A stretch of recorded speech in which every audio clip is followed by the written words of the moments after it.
श्री अमित शाह जी मौजूद हैं चांदनी चौक में, श्री सुषमा स्वराज जी मौजूद हैं वेस्ट दिल्ली में, श्री राजनाथ सिंह जी ईस्ट दिल्ली में। कई सारे नेता हमारे साथ बने हुए हैं, इस कार्यक्रम का हिस्सा बने हुए हैं। अगला सवाल हम लेंगे बेंगलुरु कर्नाटका से। कनेक्टेड, आप अपना सवाल पूछिए। कर्नाटका नमस्कार। हाँ बेंगलुरु बताइए।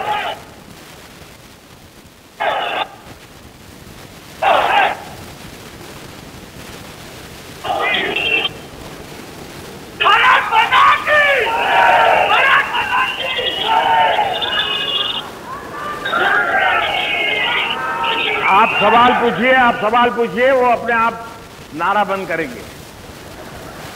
आदरणीय प्रधानमंत्री जी नमस्कार। वर्षों से हम सुनते रहे कि भारत एक विकासशील देश है, और मेरा प्रश्न है कि आपका नाम तो बता दीजिए। विकसित देशों में गिने जाएंगे। आपका नाम क्या है? और मेरा नाम राकेश प्रसाद है। क्या करते हैं? बेंगलुरु से आईटी प्रोफेशनल हूँ सर। Thank you. बताइए, मैंने पूरा सवाल पूछा, समझा नहीं। सर मेरा प्रश्न है कि वर्षों से हम सुनते आ रहे हैं कि भारत एक विकासशील देश है। ऐसा समय कब आएगा कि हम भी विकसित देशों में गिने जाएंगे? धन्यवाद। सबसे पहले तो मैं आपको इस सवाल के लिए बधाई देता हूं।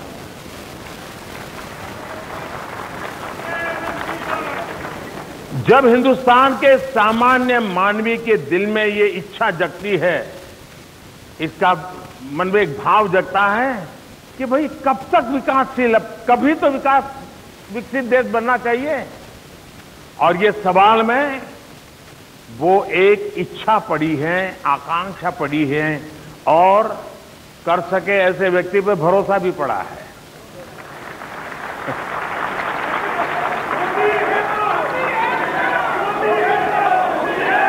ये बात सही है कि बहुत देर हो चुकी है। देश आजाद होने के बाद हमने इसी मिजाज से भारत में जो आजादी का, देशभक्ति का जो माहौल था, उसको अगर इसी दिशा में चैनलाइज कर दिया होता, सही नेतृत्व दिया होता, तो हमारे पीछे कई देश हैं जो स्वतंत्र हुए छोटे देश से, वे भी आज समृद्ध देशों की गिनती में आ गए। भारत के पास समृद्ध राष्ट्र बनने के लिए सब कुछ है, कोई कमी नहीं है। इच्छा शक्ति और 125 करोड़ देशवासियों का सपना बनना चाहिए कि हां, अब हमें पिछड़े रहना नहीं है, हमें बैकवर्ड की गिनती में आना नहीं है। पिछले 5 साल के शासनकाल में आपने देखा होगा कि आज दुनिया में जो भी निर्णय हो रहे हैं, उन निर्णयों में हमारी आवाज सुनाई दे रही है। 2014 में जब मैं आया तो विश्व की अर्थव्यवस्था में हम 11 नंबर पे थे, और आप जानकर के हैरान होंगे कि जब हम 11 नंबर पर थे तो उस समय के वित्त मंत्री, पुरानी सरकार के वित्त मंत्री, फाइनेंस मिनिस्टर, जो अपने आप को बहुत बुद्धिमान मानते हैं, उनको लगता है इस देश में उनकी बराबरी की बुद्धि वाला कोई है ही नहीं। उन्होंने 2014 के पहले बजट के समय पार्लियामेंट में भाषण देते हुए कहा था, और बड़ी खुशी व्यक्त की थी कि हिंदुस्तान ने गर्व करना चाहिए कि हम दुनिया की 11वीं नंबर की इकोनॉमी बन गए।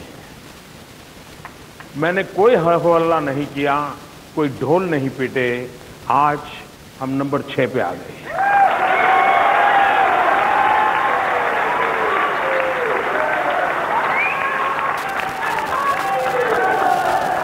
हम $5 ट्रिलियन इकोनॉमी के क्लब में दरवाजे पर दस्तक दे रहे हैं, हम बहुत जल्द पहुंच जाएंगे। आजकल मैं राज्यों से जब बात करता हूं तो मैं राज्यों से पूछता हूं कि बताइए भाई, क्या कभी आपका राज्य 1 ट्रिलियन डॉलर की इकोनॉमी का सपना देख सकता है क्या? इसके लिए आप क्या योजना करेंगे? एक देश में माहौल बनाया है मैंने, और हमें आगे भी बनाना है कि हमें दुनिया के बराबरी करनी है। हमने बहुत सारा समय हमारा इंडिया पाकिस्तान में खराब कर दिया। अरे वो अपनी मौत मरेगा भी, उसको छोड़ दो, हम आगे निकल चलो।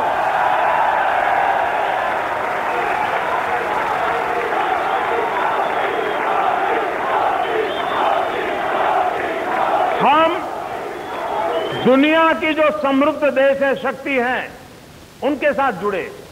अब देखिए, अभी हम स्पेस पावर बने। मुझे मालूम नहीं हिंदुस्तान में कितने लोगों की घटना समझ आई है। अंतरिक्ष में जाकर के हमारे लोगों ने जो पराक्रम किया है, देश की ताकत बढ़ती है। देश के हमारे नौजवान ओलंपिक में जाकर के गोल्ड मेडल लेके आते हैं, देश की ताकत बढ़ती है। हिंदुस्तान के नोबेल प्राइज पाने वालों में संख्या बढ़ती है, देश की ताकत बढ़ती है। यानी जीवन के हर क्षेत्र में हमने वैश्विक जो मानदंड बने हैं उसमें अपनी जगह बना ली, और हम उन सारे क्षेत्रों में एक साथ काम पे लगे हैं। और आप देखिए, भारत के पास सब कुछ है, एक समृद्ध शक्तिशाली राष्ट्र बनकर के एक विकसित राष्ट्र के रूप में जगह पाने के लिए, एक डेवलप कंट्री के रूप में जगह पाने के लिए। और जब देश के सामान्य नागरिक के मन में सपना आता है, तब तो ये पक्का बनेगा। अकेला चल पड़ा, मैं उसकी ही कतार हूं। जैसा मैंने पहले भी कहा, हमारे साथ देश के कई सारे वरिष्ठ नेता बने हुए हैं, इस कार्यक्रम का हिस्सा बने हुए हैं, वो शामिल हैं। हमारे साथ मौजूद हैं श्री विजय रूपाणी जी गोधरा में, श्री मनोहर लाल खट्टर जी गुड़गांव में, श्री जयराम ठाकुर जी शिमला में, और श्री अर्जुन मुंडा जी झारखंड में। हमारे साथ ये सभी नेता बने हुए हैं। अगला सवाल आ रहा है चित्तौड़गढ़ राजस्थान से। जी हाँ, हम कनेक्टेड हैं, और अपना सवाल पूछिए प्लीज।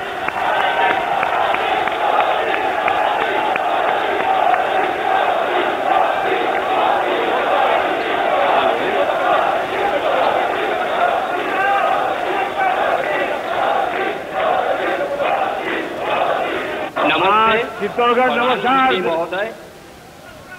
मैं राम सिंह राणावत चित्तौड़गढ़ राजस्थान से हूँ। महाराणा प्रताप की नगरी चित्तौड़गढ़ में आपका हार्दिक स्वागत, अभिनंदन।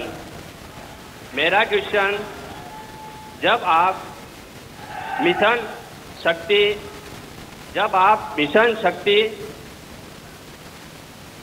मिशन शक्ति की घोषणा कर रहे थे तो हम इस तकनीकी के बारे में नहीं जानते थे। बाद में हमें पता चला ये बहुत बड़ी उपलब्धि थी। कांग्रेस सरकार इसकी आलोचना कर रही है, कह रही है कि इससे शक्ति तो हमारे पास पहले ही थी और इसको इतना नहीं बताना चाहिए था। Thank you. मैं जितना आपका सवाल समझ पाया, मूल आपका गुस्सा कांग्रेस के प्रति है।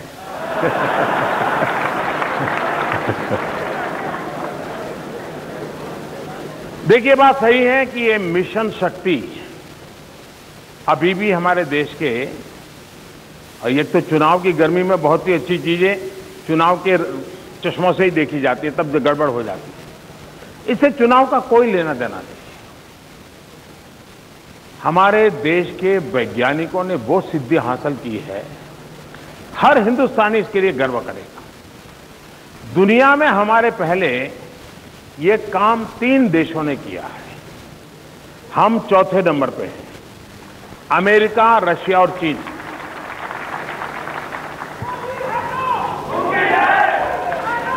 अब इसकी बारीकी देखिए, हिंदुस्तान से एक मिसाइल निकलती है,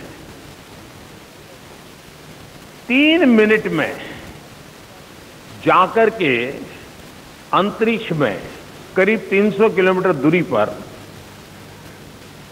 एक जीवित सैटेलाइट है जो खुद भी भ्रमण कर रहा है, उसको जाकर के मार गिराता है। अब इसकी बारीकी देखिए, जो सैटेलाइट था वो करीब 1.5 मीटर बाय 1.5 मीटर का था, और 1.5 मीटर बाय 1.5 मीटर का इतना छोटा सा सैटेलाइट, उसकी स्पीड थी 1 सेकंड की 10 किलोमीटर की। 1 सेकंड की 10 किलोमीटर की स्पीड से जा रहा था।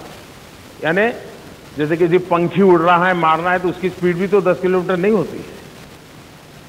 यहां से हमारा जो सैटेलाइट गया, मिसाइल गई, उस मिसाइल की स्पीड भी करीब उसी के बराबर 1 सेकंड की 10 किलोमीटर की, वहां पहुंचने के बाद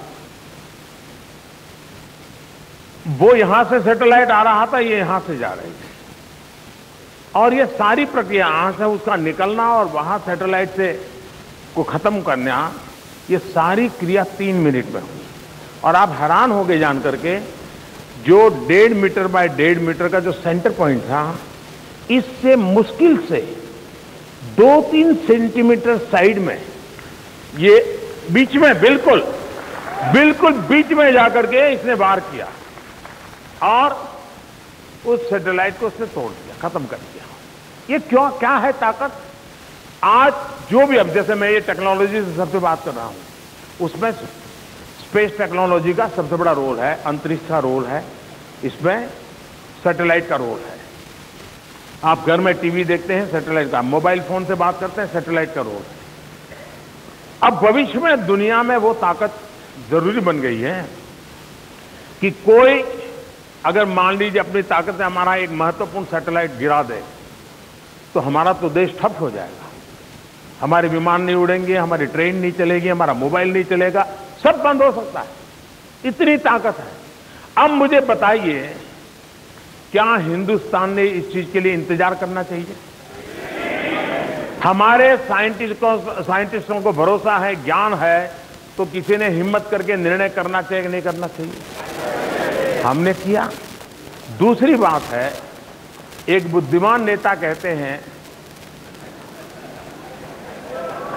कि ये तो बहुत बड़ी सीक्रेट चीज है, हमारे पास थी लेकिन हमने सीक्रेट रखा था। आपके गले उतरता है बात? गले उतरता है। दूसरी बात है, जब अमेरिका ने डंके की चोट पर किया, चीन ने डंके की चोट पर किया, रशिया ने डंके की चोट पर किया, तो हमने गुपचुप करने की क्या जरूरत है?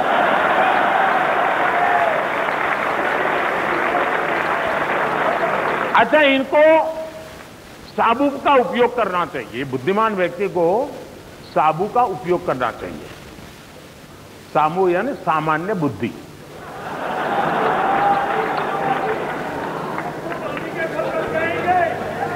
आज विश्व में, अंतरिक्ष में आप कुछ भी करें, दुनिया इसको रिकॉर्ड कर सकती है, दुनिया उसको आसानी से देख सकती है। उसके लिए कोई स्पाईगिरी करने की जरूरत नहीं, नेचुरल प्रक्रिया है। क्या ये छुपा रहने वाला था क्या? अच्छा, आप टेस्ट न करो और कहते रहो मेरे में ताकत है, तो पता कैसे चलेगा भाई? टेस्ट करना ही पड़ता है। अगर यही सच है तो हमने पोखरण 1, पोखरण 2 क्यों किया? करने के तुरंत बाद दुनिया को क्यों बताया? दुनिया को आपकी शक्ति का परिचय होना भी उतना ही जरूरी है। लेकिन इसके साथ हमने ये भी कहा कि हमने ये किसी दुश्मन देश के लिए बनाया नहीं है, ये हमने हमारी रक्षा के लिए टेक्नोलॉजी को विकसित किया है, और हम आगे भी करेंगे। और इसलिए ये शक्ति मिशन भारत के लिए एक बहुत बड़ी गौरवपूर्ण घटना है। लेकिन चूंकि मोदी प्रधानमंत्री है, इसके कालखंड में हो रहा है, तो कुछ लोगों की नींद उड़ जाती है। क्या करे भाई, इसका क्या उपाय?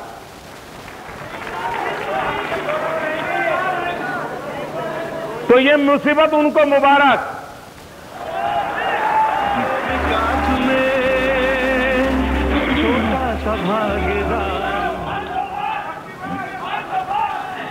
अगला सवाल हम लेंगे आगरा, उत्तर प्रदेश से। इस कार्यक्रम में वहां हमारे साथ मौजूद हैं श्री योगी आदित्यनाथ जी, माननीय मुख्यमंत्री उत्तर प्रदेश के। हम कनेक्टेड हैं, आप अपना सवाल पूछ सकते हैं। हेलो,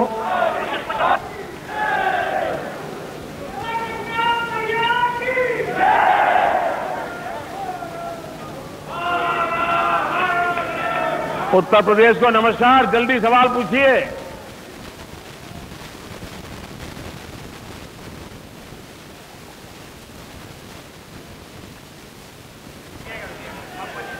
माननीय प्रधानमंत्री जी नमस्कार। नमस्कार। माननीय प्रधानमंत्री जी नमस्कार। मेरा नाम राजेश वाल्मीकि है। मैं आगरा नगर निगम में सफाई कर्मचारी के पद पर पिछले 25 वर्षों से कार्यरत हूं।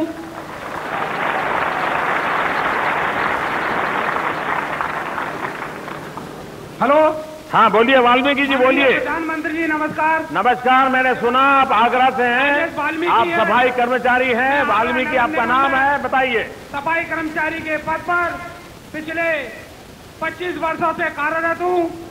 मेरा सवाल यह है कि कांग्रेस रोजाना नए नए झूठ बोलती है, रोजाना नए नए झूठ बोलती है, एक झूठ 100 बार बोलती है और पिछले 5 सालों में उन्होंने झूठ ही बोला है। पिछले 5 सालों में हमने देखा है कि उनका झूठ और भ्रम बोलने का इकोसिस्टम बहुत मजबूत है। इसको हम कैसे एक्सपोर्ट करें? आपकी बात सही है धन्यवाद प्रधानमंत्री। कि इनका झूठ बोलने वालों को इकोसिस्टम की इतनी मदद मिलती है कि उनका झूठ बार बार गूंजता रहता है। लेकिन उनके झूठ को समझने जैसा है, बड़ा इंटरेस्टिंग है। कांग्रेस का झूठ बड़ा सीजनल होता है। जैसे पतंग की सीजन आती है, पटाखे की सीजन आती है, उसी प्रकार से उनका सीजनल है। सीजन के हिसाब से वो झूठ प्रोडक्ट करते हैं, फिर मैदान में छोड़ते हैं और इनका इकोसिस्टम इसको उठाता है। ये बड़ा आपने देखा होगा कि जब यहां दिल्ली में चुनाव चल रहा था तब उन्होंने एक झूठ चला दिया। झूठ क्या था? चर्च पे हमले हो रहे हैं, चर्च पे रह रहे, असहिष्णुता, इंटॉलरेंस। आपने देखा होगा जैसे ही चुनाव समाप्त हो गए इंटॉलरेंस भी समाप्त हो गया। इनका झूठा सही है। बिहार में चुनाव चल रहा था तो उन्होंने झूठ निकाला, मोदी आया है, अब संविधान को खत्म कर देगा, आरक्षण ले लेगा, आरक्षण जाने वाला है। ये झूठ चलाया उन्होंने। बिहार का चुनाव तब तक झूठ चलाया, बस वही, कोई मुद्दा नहीं हुआ। और उनके जो इकोसिस्टम है वो भी जा करके लोगों को यही पूछने लग गए, कैसे भी करके खींचते रहते थे। पहली बार देश में आरक्षण हटाने की बात छोड़ दीजिए, डॉक्टर भीमराव अंबेडकर का सबसे ज्यादा सम्मान किया हो तो हमारी सरकार ने किया।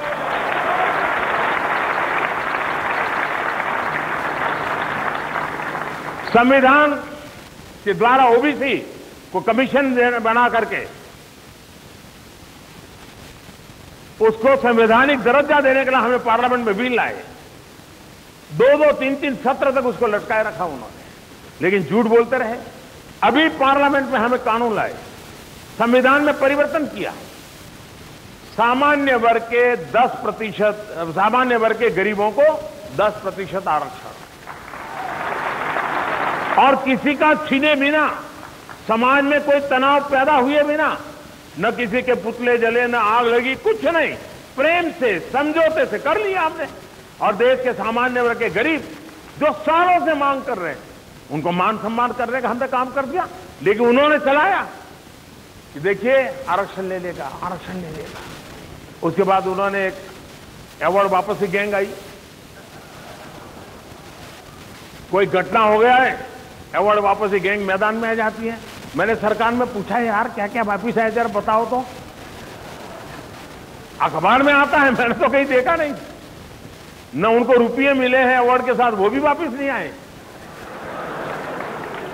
लेकिन ये अवॉर्ड वापसी गैंग, और जैसे ही कोई चुनाव या घटना पूरी हो गई, वो अवॉर्ड वापसी गैंग फिर घर में जाके सो जाती है। यानी आपने देखा होगा हर बार उनके झूठ की उम्र भी ज्यादा नहीं है, उनके झूठ की उम्र ज्यादा नहीं है। कुछ झूठ तो ऐसे है कि बाल मृत्यु हो जाता है, लेकिन खींच करके उसको लंबा कर रहे हैं। इस झूठ का जवाब आसान है, बहुत आसान है, मेहनत करने की जरूरत नहीं है, सिर्फ सच बताते चलो। आप सच बताते चलिए, सच की ताकत इतनी होती है कि उनका झूठ कभी नहीं टिक पाएगा।